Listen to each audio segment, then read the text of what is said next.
deep in the heart of Central Texas, it's the Best of the Outdoors podcast, brought to you by Texas Fishing Game Magazine, the voice of the Texas outdoor nation. I'm your humble host, Dustin Von Warnke, author, outdoor writer, videographer, speaker, blogger, and podcaster, and I'm so excited that you took the opportunity to download our show or stream it online, however you are listening. Thank you so much for doing so. Well, we're back for another show this week. I wanted to wish everybody a very Merry Christmas as we come up on the Christmas holiday this week, and I want to wish everybody safe travels and safe time with your family, and stay warm, because here in Texas we got our first real cold snap, a cold front that blew through, and it was down in the 20s, where earlier in the day it was in the 70s. So that's Texas for you. We can make a weather change of 50 degrees or more in about a few hours, so it's pretty wild. But I just finished a hunting trip in Brady, Texas. I have a video up on my website, warnkeoutdoors.com, under the video section, or you can also check out my YouTube channel. My last name is spelled, of course, first name is spelled Dustin, D-U-S-T-I-N. Last name is spelled Warnke, W-A-R-N-C-K-E, and that is on my YouTube channel. You can check out that video of my hunt in Brady if you really want to check that out and see how I did last weekend. So I'm excited about our guest this week. His name is Dave Scott Cox. He is the head guide and owner of Palmetto Guide Service, which is a duck hunting guide service and fishing guide service out of Lake Livingston in the Trinity River. And that's based in East Texas. And I've got a great interview here with Mr. Dave Cox. With the first half of it, we talk about duck hunting. The second half of it, we talk about fishing, especially white bass fishing and black bass fishing in Lake Livingston. Some good hot spots to check out. And the way I met Mr. Dave Cox was through one of my roles here at Texas Fishing Game in the editorial department, and that is doing the fishing hotspots. And one of our dear outdoor writers and editors, Bob Hood, passed away a couple of years ago, and I ended up taking over his job as hotspots editor. We had a lot of fun, learning about the new guys and, all their different things. A lot of these are longtime contributors to the magazine. That's where I met Mr. Dave. And we became, kind of buddies ever since. And he's just so knowledgeable about the lake of, a lot of the East Texas lakes, but mainly Lake Livingston. And I'm really excited about this interview. Here's our interview together on the Best of the Outdoors podcast. Thanks so much for tuning in. Well, joining me on the phone today is Mr. Dave Scott Cox. He is the head guide and owner of Palmetto Guide Service on Lake Livingston and the Trinity River. How you doing today, Mr. Dave? Wonderful. Thanks, Dustin. Thank you so much for giving me a call. Yes, absolutely. It's great to have you on the show. I've been wanting to plan to have you on the show for some time now, and now that we've kind of are part of the Texas Outdoor Nation, a lot of people may not know that you're one of the guides that that contributes fishing reports monthly to the magazine, the Hotspots reports as we call them, for fishing, and you do a great job on that. And then I also work on your website doing the fishing reports and pictures and photo of the month and that kind of stuff at palmettoguideservice.com. So tell us a little bit about your background and what you do in the outdoors, Mr. Dave. Well, hunting and fishing Lake Livingston is called me years ago. The short story is I went to college at Sam Houston State University in 1977, and I grew up in South Louisiana duck hunting all my life, and I discovered duck hunting on the upper end of the Trinity in the late 70s and early 80s, and it was always on my mind. And eventually, in 1982, graduated from Sam in 82, I moved back to the area. I've been here ever since 1982. I moved here specifically for my love of duck hunting.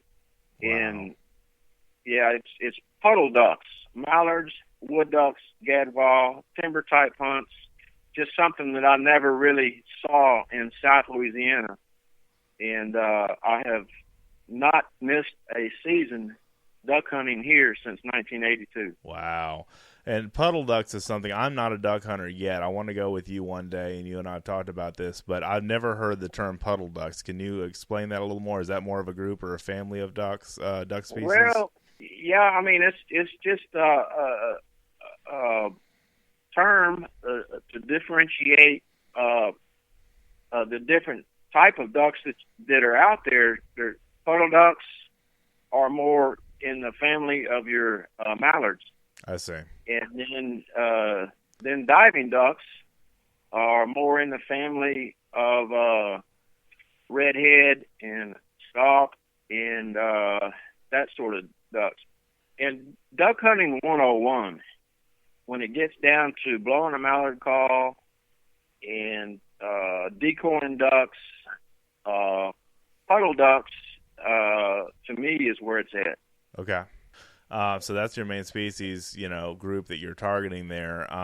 Will you typically, I've asked you this before offline, you've typically wade hunt for those ducks, right? You typically wade out in the water and hunt kind of the Trinity River in that area for ducks, correct? Yeah, I actually live right here at Riverside on the Trinity, between Huntsville and Trinity. Wood ducks is really the number one draw. I've guided people out from all over the world have come to me to shoot a trophy wood duck. Of course, the Trinity River system is public hunting. It's one of the last really mostly unregulated public hunting areas left in the state of Texas. I see. There are a few regulations that you need to be aware of. Through Trinity River Authority is a governing agency that regulates the duck hunting here. Right. And with public hunting, similar to hunting on the bay, hunters just need to respect each other and be courteous and respectful for other hunters. And really, the lake consists of 90,000 acres of water, 450 miles of shoreline. And the question is, with all that water out there, where do I go to duck hunt? Right. I hear it all the time. I would recommend to anybody that's new to the region that wants to experience the duck hunting here, the best time to scout for ducks is in the spring. Actually, if you can scout in April, you'll see a lot of ducks that are migrating back from Mexico and South America. I've been out there in April before when there's just thousands of ducks. Wow. Don't wait till the season opens to scout Sure. that much, because it's just disruptive to other hunters. If you do, I'd recommend going during the week or after your hunt. Wait till after 12 o'clock and then do your scouting, so you don't disturb other hunters. As far as regions of the duck hunting area, mostly is from going from south to north, the jungle, the south end of the jungle, that's accessed from Waterwood or Sebastopol area. Then White Rock has some great hunting on the north and south sides of White Rock. You get up into White Rock Creek, is a good wood duck area. The jungle is well known, is all talked about. It originally, back when the lake was flooded in 1969, it was flooded timber, and it's just all standing stumps now. It's really no place for the lighthearted. It's a lot of quicksand. I actually quit hunting the jungle years ago because my blood pressure couldn't take it. Oh, wow. It's that hardcore, kind of, right? It's pretty hardcore. Wow. Nowadays with the new type boats, airboats, the mud boats, makes it easier to get in and out of. Sure. But many places the water just may be a couple of feet deep, and then you get just silt, sand, this quicksand. Mm-hmm. And there's some islands, some standing timber here and there that make good hides. But as far as hunting, I used to build blinds quite a bit. I don't so much anymore. The lake last few years has been down below 131 is normal level for the lake. It's been down low and it's been up high. In the last few years, I've been hunting more just natural hides, say in cattails, mm-hmm. and timber. Anytime you build a blind on the lake, it becomes public property. It's first come, first served. I'm really, really good at going in some standing cattails, and I kind of stomp them down on the inside, Sure. set some stools in there, and make a really, really natural hide. It works really good. No, that's great. And so you use decoys. I see in your pictures you use decoys like most duck hunters, right? Oh yes. Decoys, calling, trained retrievers. That's all part of a guided hunt. Sure. Myself and the guys that have worked for me over the years, we all try to put on a professional hunt and get in the area and make it where the client has a chance to be successful. Oh, that's great. Yeah, just real quick, moving from the jungle area north, there's just a couple areas that are some good duck hunting. There's what we call big robs. The north of there is little robs, and then you get into the river system north of Betty Creek, get into Harmon Creek's a good area, and then going north of there, Whitson Slough, Village Creek, Chalk Creek, and all these areas, you need to be aware of where you're at as far as trespass laws. Sure. You really don't want to get out of your boat, or I'm sorry, you don't want to get out of the water. I see. Typically what I do is I don't like hunting out of a boat. A lot of guys got these boat blinds now. They hunt out of the boat, and that works good. I'll do that, especially when the water's up really high. Right. But my experience hunting out of a boat, as soon as the duck comes in, somebody, you move and you try to get your gun up and the boat shakes, and I'm just not a fan of hunting out of a boat blind. Okay. I like to I'll go find a spot where the ducks are. A lot of times in the afternoon, I'll put out a few decoys and stomp out an area, find a hide, and in the morning I'll come back in. I'll finish putting my spread out and settle in for a hunt. As far as decoy spreads, depends on the time of the season and where you're at. You can do big water spreads, kind of in open water. You may kill more divers. Anytime you get up close to the timber and start hunting little sloughs and oxbows, especially late in the season. In fact, this week I changed out my whole spread this week. I was running a big spread with a lot of pintails and divers, and now I've scaled back to where I'm using more really, really good decoys, mallards and wood ducks and a few teal. I may not run more than 12 decoys late in the season. In fact, some of the best mallard hunts I've ever had in my entire life up here, late in the season, use maybe 6 decoys and maybe 1 spinning decoy, and then a call, blow a comeback call, and a soft call, and that's all you need for puddle duck hunting. That's great. Can I ask you what your favorite decoy is, number 1, and what your favorite call is, number 2, for duck hunting? I used a variety of decoys over the years. There's a lot of good ones out there now. There's really a lot of good decoys out there. All I can say about the decoys is use a weighted kill decoy. Okay, I've heard that before. Weighted kill decoys are going to just save your life as far as, I throw them out so quick and you want them to pop up straight. Use good decoys with good color patterns. And as far as calling, there's lots of calls out there. I would just recommend that you get a call and practice with it. In fact, on my hunt just the other day, we talked about duck calls a lot. And I'm blowing calls now they're called cut down game calls. They're made up north of here by a friend of mine, and he turned me on to them years ago. I met him at one of the hunting shows in Houston, and that's pretty much all I blow now is the cut down game calls. Okay. And they're really good calls. I blow a timber call, and then I'll blow an open water call. One gets a little more volume than the other. Calling is probably, in my opinion, the most overrated, over-talked part of duck hunting. But everybody talks about calls, you know. I mean, that's all the Everybody rage these talks days. about calling ducks. You know, Right. I had some customers recently, and we're out there, and they said, well, customers are telling me a story. They went on a guide hunt, and, you know, they said everything was good. But he said, you know, the guide really couldn't blow a call that good. And I kind of just brushed it off because calling is not the most important factor. And is on my list of importance, concealment is the most important. Sure.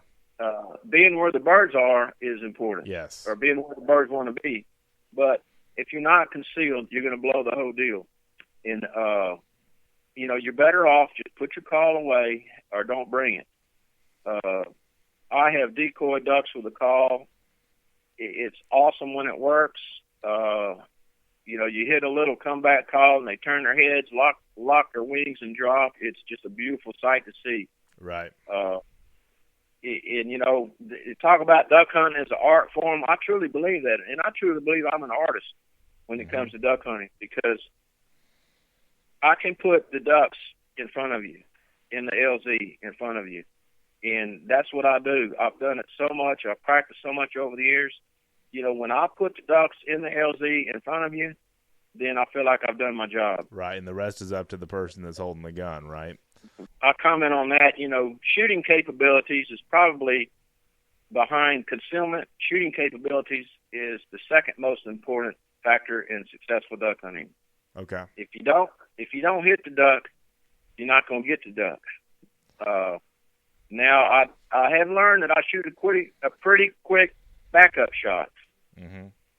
And you know, I like to see ducks go down, and I'm not the best shot, but I have shot a few.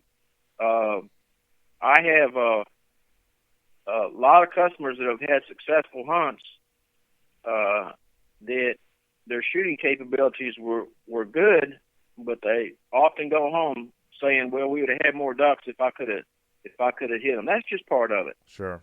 And going with a experienced guide like yourself that's been guiding hunts since 1982 on ducks is the best way to have the best percentage, I think, of success rate, you know, compared to kind of going out there and figuring it out, especially if it's your first time doing it. You know, that's one reason why I wanted to have you on the show. I've never been before, and I really, you know, rely on guys like you for advice, because there's a lot of duck hunters I know that's all they hunt is ducks, and they're hardcore about it. You know, they're serious. I hunted on a guy's property one time that was a duck hunter. He said, I only shoot deer for the meat. Duck hunting is where it's all at. You know, and it is just like a cult following, kind of, is the best way I look at it, you know. I get a lot of new duck hunters the last few years, and I try to, you know, be a teacher. I tell them, you know, I don't always know what their experience are. Maybe the first time I've met them, I try to get a feel for it real quick. I ask them, one of the questions I always ask is just in general conversation. You know, I ask people, well, you been doing much duck hunting this year? Yes. And if they tell me, no, I haven't had a chance to go, or, man, we hunt every weekend, well, it kind of gives me a feel for the experience level of the person I'm taking. Sure. And I tell people, I said, you know, hey, you know, I can be a quiet guy out here hunting, but just ask me questions, anything you want to ask. And, you know, one thing about duck hunting, you can sit there and talk. Right. And you know, I have a lot to offer as far as my experience in decoying ducks and talking about spreads and this Sure. and that. I have a lot of customers ask me a lot of questions out there, and I hope they learn from it. Right. You know, that's always the goal. And hiring an experienced guide is somebody, you know, and I've talked about this on the podcast that I did that you liked so much, that I did on top 10 things for looking for hiring an outfitter and guide based on the article that I wrote. You know, you want to find somebody that's got a good idea of experience and that really, you know, knows their stuff and knows how to put you on the action, you know, in a way that other guides that are just starting out are just kind of basically trying to get their feet wet. You know, you want to go with somebody that's got, you know, 30 plus years of experience like you do, you know. Yeah. That's very important, I think. Absolutely. Yeah, I encourage all your listeners to take time to read that article or it's one of the best I've ever seen. It is the best I've ever seen. I appreciate that very much. about hiring a guide and expectations about your guide. It's not talked about enough. Really, it needs to be talked about more. Right. Um, No, I agree. That's why I made a whole show dedicated to that, and that's why I did that article to begin with. It's a long article, but it's I was commissioned to write that article by a online retailer that was just asking me, hey, this would be something for our shoppers to learn. You know, what do you look for? And I wrote it over a year ago, and I was just kind of like, well, it took me a while to remember all 10 things, you know, or just kind of come up with all 10, the most important 10 things to look for. Yeah. You know, but I definitely think that I'm just glad that responded well with you, Mr. Dave. So yes, sir. Cool. I was proud to be a part of it. I will say this is on the duck hunting, and I do have people hire me quite a bit that just want to learn the area. Right. And I've had people tell me, you know, you hire me a couple times, or hire a guide.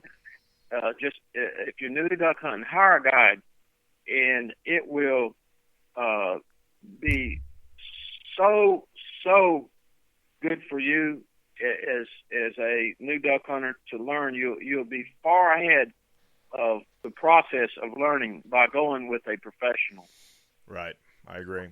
I think that's very important with any outdoor pursuit is to hire a guide in that area that you want to hunt or fish in, and go from there, because there's so many variables that go into a successful hunt like that, especially decoy spreads and calling and concealment and all the things that you mentioned that are important.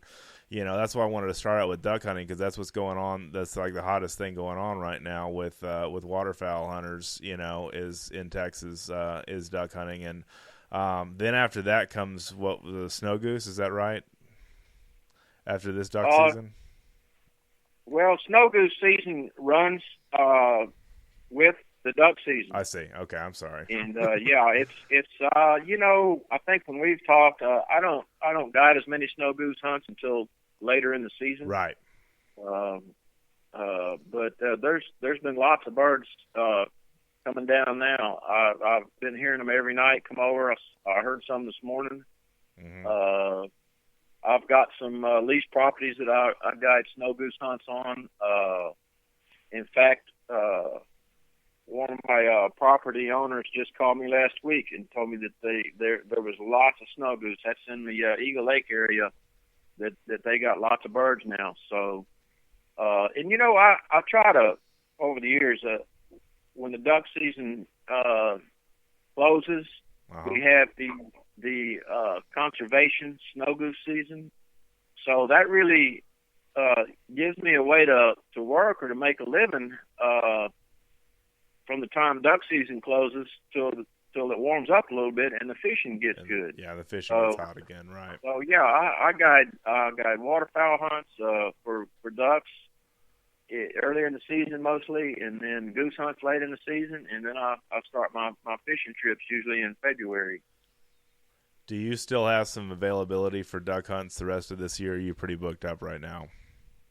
You know, the days around the holidays, you know, we're filling up pretty quick. Sure. Right now. You know, when I have a lot of availabilities is when there's some good duck hunting. It's like the last week of duck season. Right. It's like after the holidays, after December 31st, and the holidays, it's like just everybody, almost the general public, for whatever reason, Dustin, I don't understand that. They forget about duck hunting. They're like, okay, well, the year's over, and there's still, there's still duck season left. Sure. And really, that can be when the mallards are really, you know, down here is late in the season. Right. In fact, that's why Texas Parks and Wildlife a few years ago, they extended the season later into the year just so we could have more mallards down here. Right. And I have a whole week there at the end of the season that's I don't get that many bookings. People just start calling about fishing, you know, right. They get fishing fever, and I don't blame them. It's a great time to go duck hunting, though. I mean, that's really good to know. The duck hunting up here on the Trinity, again, you know, the wood ducks are the big claim to fame here. We shoot all kind of puddle ducks and divers. I want to add this year the acorn crop is just incredible. And the reason I mention acorns is because your wood ducks, mallards, and gadwalls, they all love acorns. Right. And a lot of this backwater timber sloughs and oxbows, I kind of kid about it, but I think the wood ducks actually sit there and wait for an acorn to fall. And, they get where you got these huge mass oak trees that lean over these sloughs and creeks and oxbows, and the wind blows, the acorns fall, and that's where your wood ducks are. Wow, that's cool. That's where to find them. That's a hot spot for duck hunting. That's great. Anything else on duck hunting before we shift gears on to fishing? If you're new to duck hunting up here, I'd encourage you to call a professional down and get a feel for it. Be careful where you go, because there are issues with getting onto private property, and you can get in trouble. So be careful where you go. Sure. So you've been a fishing guide along with being a duck hunting guide since 1982. Is that correct, or did you start fishing after you started duck hunting? Originally when I started guiding, it was kind of by accident. I just went so much. I just kind of worked my way into guiding duck hunts, and I probably guided duck hunts for 6 or 7 years, really, Dustin, before I started thinking about, hey, this is a job, and I could start guiding fishing trips. Sure. And kind of make it, a year-round business. Mm-hmm. And so I started with duck hunting first, and then started guiding fishing a few years down the road. And, of course, the white bass fishing up here on the northern end of the lake is what I first started guiding for is white bass. Especially in the spring, is that right? In the spring. The Riverside area, Harmon Creek, is well known. In fact, Harmon Creek here, the marina here, logo, is the best kept secret in the world. It is without question one of the premier, if not one of the best white bass fishing creeks in the world. Wow. I can say that without hesitation. Harmon Creek, Little Caney that comes off of Harmon right here, and then there's numerous major feeder creeks up here that the white bass will spawn in what they call a run, and it can be a little bit volatile in the spring. Its timing is critical. Right. No, I understand that completely. But I've seen so many white bass in a small spot in the creek that the old saying, you could walk on them. I've seen it lots and lots of times that you could literally walk on the fish. The fish are so thick you could walk on them. That's crazy. And I've seen at times where you cast a bait in there and you foul hook more fish than actually bite the hook. Oh goodness. Yeah, because there's so many fish in there, they're just running into each other. Wow, that's amazing. So you definitely are available in the spring for white bass. What other species do you target aside from that? I do everything. Catfishing. I do quite a few catfish trips every year. Livingston is just a phenomenal catfishing lake. The premier time for me for catfishing, for guiding, my favorite time is in April. Okay. When the catfish spawn and they get up on the sandbars, they get up on the bulkheads, and it can be a lot of fun. It's real entertaining to guide catfishing trips off the bulkheads or the sandbars. If I had to pick one fish to fish for in freshwater, it would be largemouth. Okay. Largemouth bass fishing, I guide a lot of largemouth trips up here. Run a 20-foot Ranger bass-style boat. Used to fish a lot of bass tournaments. I don't fish as much now in the tournament fishing. Right. But largemouth bass fishing is, if I had to pick one type fishing, and I'll throw in bay fishing, speckled trout, redfish. I've caught thousands of them, but largemouth bass fishing is my favorite. It's like catching a baby tarpon. When you get bit, I mean, they're just such a game fish. It's incredible to catch largemouth. You don't get bit, you get slammed. That's the way I look at bass fishing, But I tell customers all the time, they're fishing some soft plastic. I tell them all the time, I said, you just keep doing what you're doing, you're going to get your arm broke. Yeah, that's right. They're going to try to pull that reel right out of your rod and reel right out of your hand.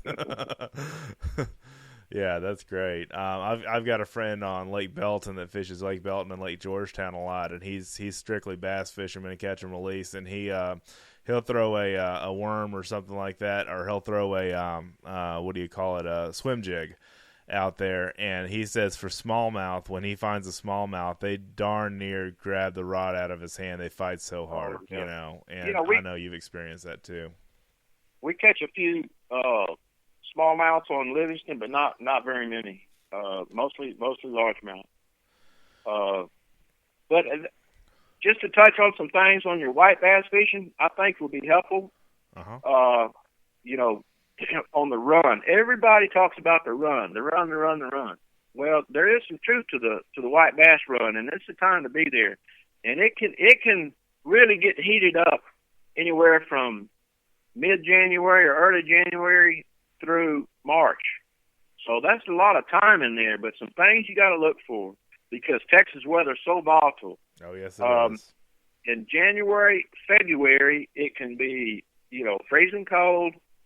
In the white bass fishing, not that good. A few key things you need to look for in January and February. And if I had to pick one time for the white bass run, I would pick the first week in March, around March the 10th, 12th, 15th. Sure. And it has more to do with water temperature than a lot of things. This is what I see a lot, and this is what I tell people, is that in January, February, after Christmas, after New Year's, everybody gets fishing fever. I do too. I want to go fishing. Well, the sun pops out in January. You get a warming trend, and there'll be so many boats at the ramps up here, you can't even launch another boat. Just packed. Thick with fishermen, huh? Wow. And everybody's coming in going, where's the whites? Are they running? They're not running yet. They already ran. They're just not biting. Where's the whites? One of the number one key ingredients to look for is you need a warming trend. Give the water a chance to warm up, and look for water readings over 60 degrees. When you start getting over the 60-degree readings, then you really start getting into some water temperature that's going to really, really have a strong run. And a southeast wind, typical wind, a folly barometric pressure before front. If you get 2 or 3 days in January where you get the waters warming, you get a folly barometric pressure, a southeast wind, you need to try it. You need to get out there on the water. One thing that really triggers the white bass run is moving water. Okay. The fish are like salmon. Remember we all learned in school about how the salmon go upstream to spawn? Yes. White bass are the same way. They feel the moving water, and it's like a vacuum cleaner. It just sucks the fish upstream. Huh. And they'll stage in the deeper water in the mouths of the creeks. For instance, Harmon Creek, they'll stage up there in the area we call the rock crusher and the bluffs up there. You can graph it. You can go through there, and you just see thousands of fish on your graph. They're just not biting. You can troll, you can jig, you can slab, you can dance a jig, but they're just not going to bite. And when you get a local rain that gets the creeks moving, that gets the water moving, I mean, it can be like a flash flood. You can get a 4-inch rain, a 2-inch rain. But that moving water is what's going to trigger these fish to go upstream. And what you need to do is don't wait too long. I've written a lot of articles about this. Don't wait too long in January or February after a rain. Everybody's going to say, well, they look at the water. They come down here. They go to the marinas and they look at the water. And, well, the water's all it's like chocolate milk because Livingston's, it's a soft bottom mostly, and it'll turn over and it'll look like chocolate milk. Well, launch in that chocolate milk and go up Harmon Creek, go up White Rock Creek, and go as far as you can up the creek within 48 hours of a 2-inch local rain. They go up the creek till you start finding the water that's clearing, and when you start seeing that tea-colored water, start fishing. Okay. And fish your way downstream on the sandbars and the deep sides of the sandbars until you find fish. And a lot of people fish too fast. They throw too big of a bait. You need to fish fish slow in January, February, and fish a small bait. And I've caught lots and lots of fish off of rattle traps, blue chrome rattle traps. I love blue chrome rattle traps. That's one of my go-to baits. Fish. Yeah. It's not my favorite bait in the early spring. It fishes too fast, and if I use one, I'd use a smaller one, like the mini traps, right? The quarter ounce or the eighth ounce. But I use a made by Bear Paw. It's a Bear Paw paddle tail jig, and Berkeley makes the jig called a power grub. They're only like an inch or inch and a half, 2 inches. I even cut them down. The Bear Paws jig, I cut it down. The Berkeley power grub, fish it on a 1/8 ounce jig head on light line and cast it out on the sandbars and just crawl it down. Don't reel it. Just crawl it, almost like fishing soft plastic. Sure. For black bass. Sure. When the water temperature is under 60 degrees, you need to fish really slow and fish smaller baits. That's good to know. That's really good to know. So it's when things heat up, like in March and April and further into the spring and summer, where you're throwing slabs, jigging slabs, right? Well, I usually don't start fishing the main lake or structure fishing. I have done it, a lot in April. Okay. I was just curious. But I'll stay in the creeks mostly through the whole month of March. It depends on the conditions, on into April. When I start fishing the main lake, is the fish kind of get into a post spawn kind of funk, and it gets a little hard.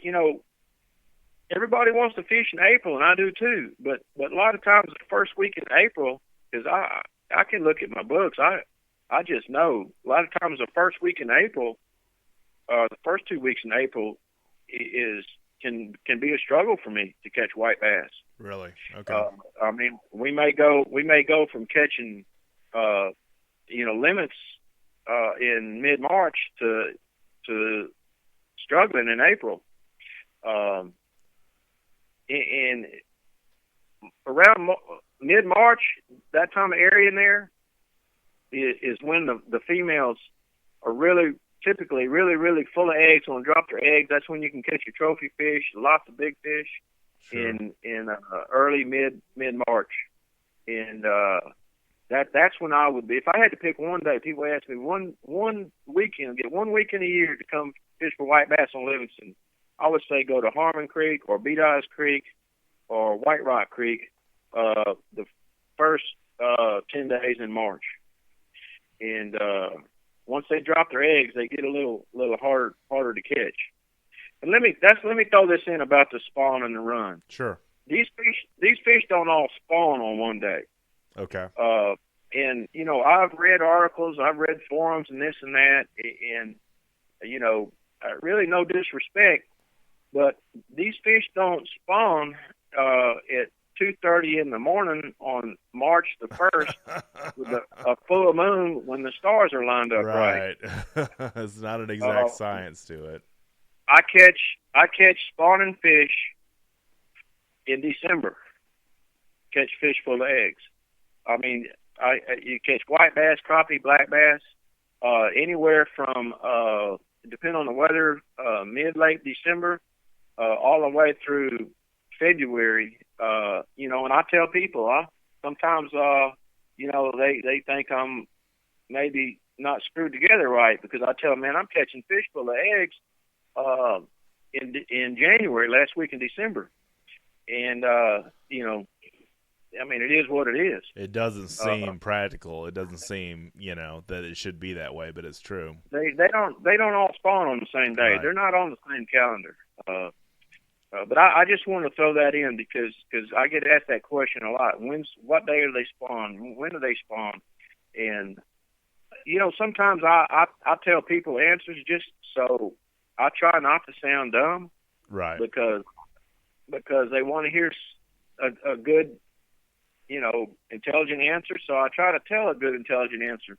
But that's something that I feel that people really need to understand. All these fish are not going to spawn on the same day. and they talk about, well, they're moving up the creeks, they're moving back to the main lake. And the reason I kind of got started on this because you asked me about fishing the main lake in April or May, and that's a big thing that's talked about a whole lot is when the fish are up the creeks, when they're going back to the main lake. And, really Livingston's, the white bass fishing is absolutely incredible. I mean, I've had times where I catch white bass in the creeks, and the next day I get a guide trip out of mid-lake area or something, and I'm just trying to make it easy for customers, so I fish the mid-lake area and catch fish. Huh. I know last year I started fishing, I fished a lot around mid-lake, the old 190 roadbed, and, I started fishing it last year, first week of May, last week of April, and I mean, those fish were stacked on those humps. Wow. And, and it's a lot of fun. Oh, it is. You were telling me a couple of months ago when you were just, as you like to say, torturing the white bass, just catching them just one after the other, just, really putting customers on some great fish. What month was that? Was that earlier this fall? What happened is last year, the lake flooded so much, the water stayed up so high, right, and the fishing was really, really different. And I typically catch a lot of fish. I fish the west side of the lake a lot.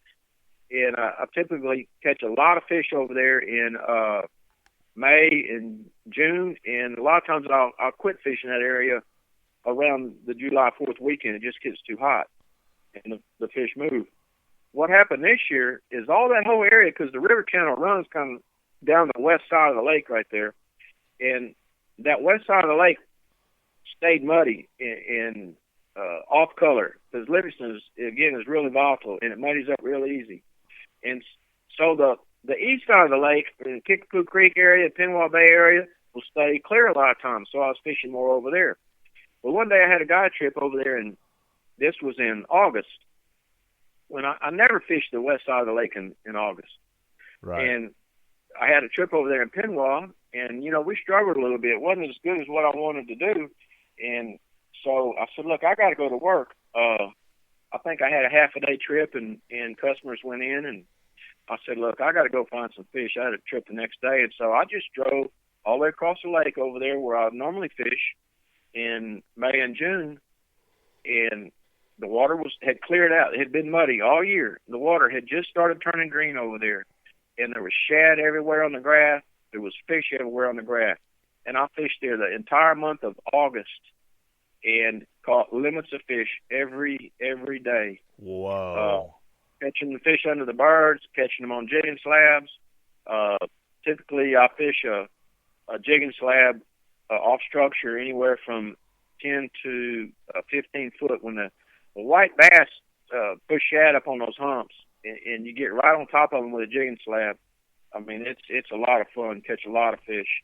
And my slowest trips in August, fished that same area the entire month of August, my slowest trips, I would have 50 fish or 75 fish. Typically, I had 3 people, and we'd be done by 9:30 in the morning. Golly, and start about when? 7 or so? Yeah, you don't have to be there at the crack of dawn. Actually, right. They bite a little bit better when the sun gets up. And you're limited out. Oh my God! 2 hours fishing, 2 hours, and over the years I've done that lots and lots and lots. Sure. On Lake. I'm sure you have. But that's what I was telling you when we visited about a month ago. That it was a little bit different, and nobody was really fishing that area. And they started schooling birds and shad and the whole 9 yards. We catch them slabbing, and then a school would push through with us, catching 2 at a time, hooks flying, fish flying. It gets pretty crazy. That's nuts, man. That sounds like a blast. Yeah, I would typically I have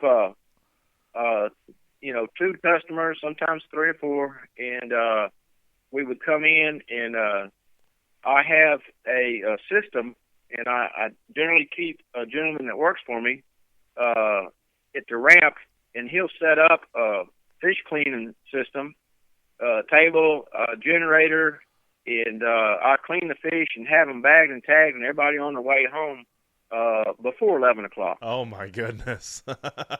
How cool. You got enough fish for a fish fry then too.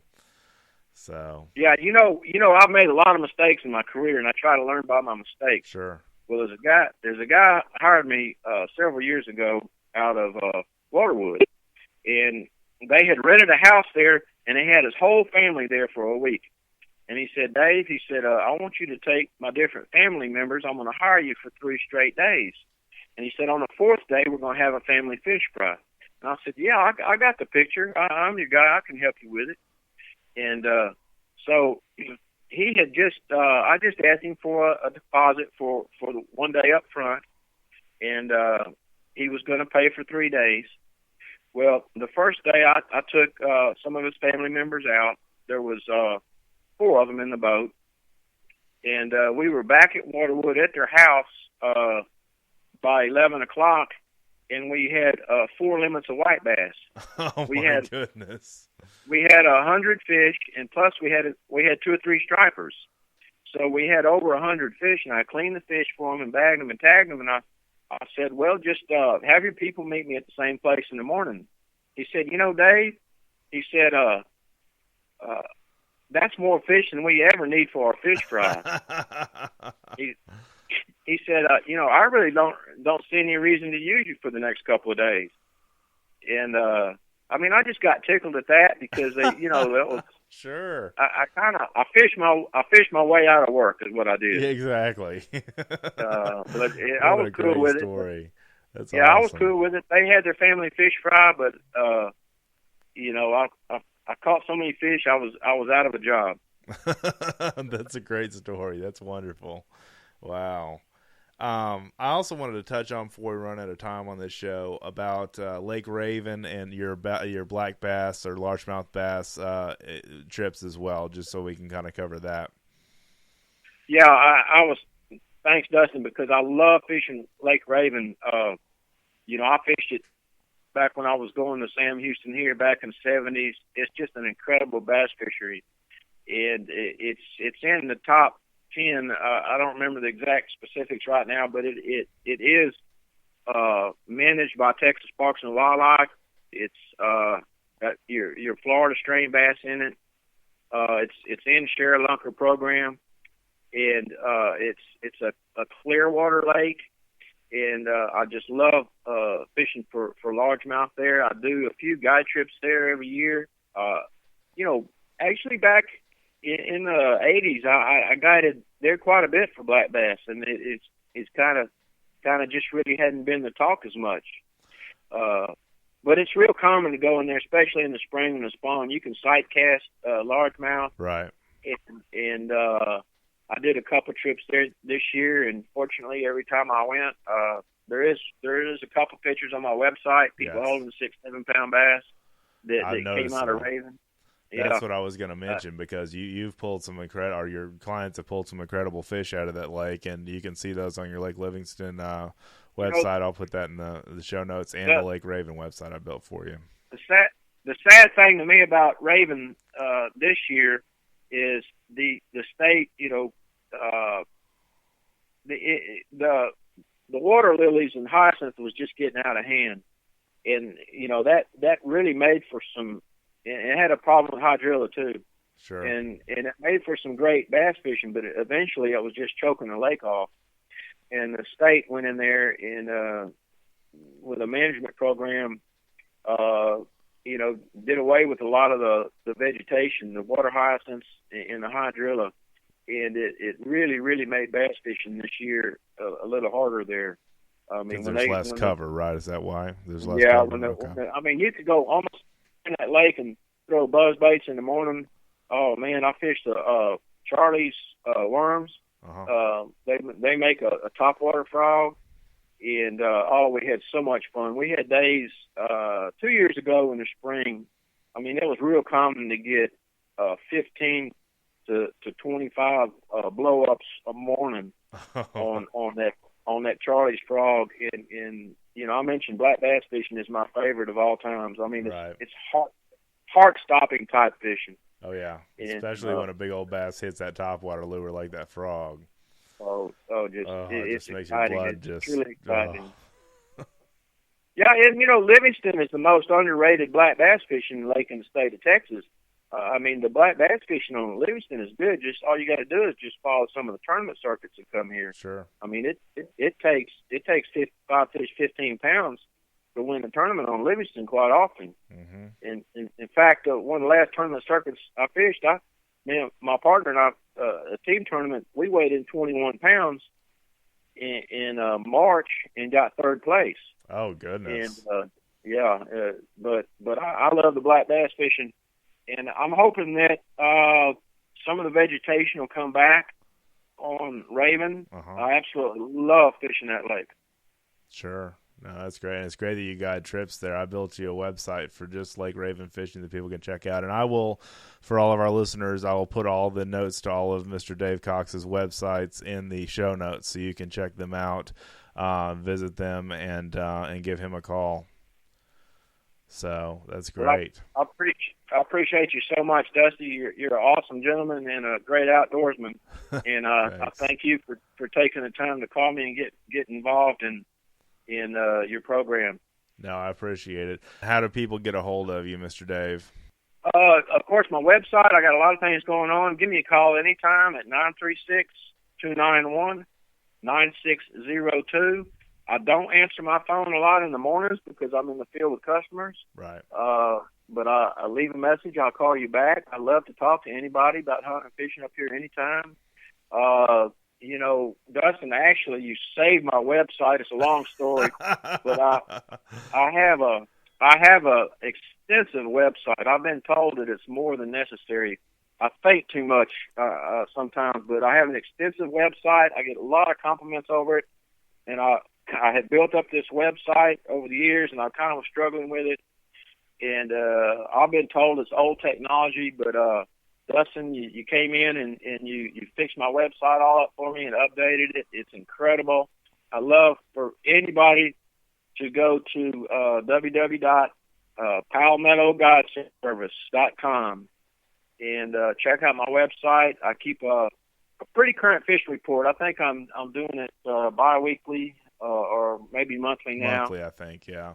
Monthly fishing report now. It's a current fishing report on my website. And, I love photos of customers. Go to my recent photos page, and every week, mostly Dustin, he puts new pictures on there for me. And to me, that's what it's all about at the end of the day. And if you look at the top of my website, I got something on there that is kind of my saying. It's come as a client, leave as a friend. I love that. And I believe that. I'm a people person. I take every person individually, and I care about people, and I want you to have a successful trip and a good time hunting or fishing with me.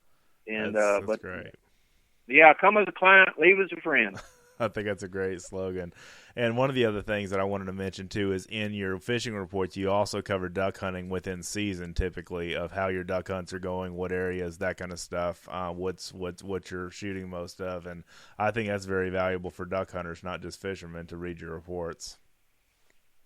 Right. I usually touch on ducks, during duck season. If I put on there what we're seeing or what we did. And you can look at my recent photos, and you'll see the pictures coming in. Right. People with fish or people with ducks. I think it's real important. If you're interested in booking a trip with an outfitter, you want to see pictures that are current. Sure.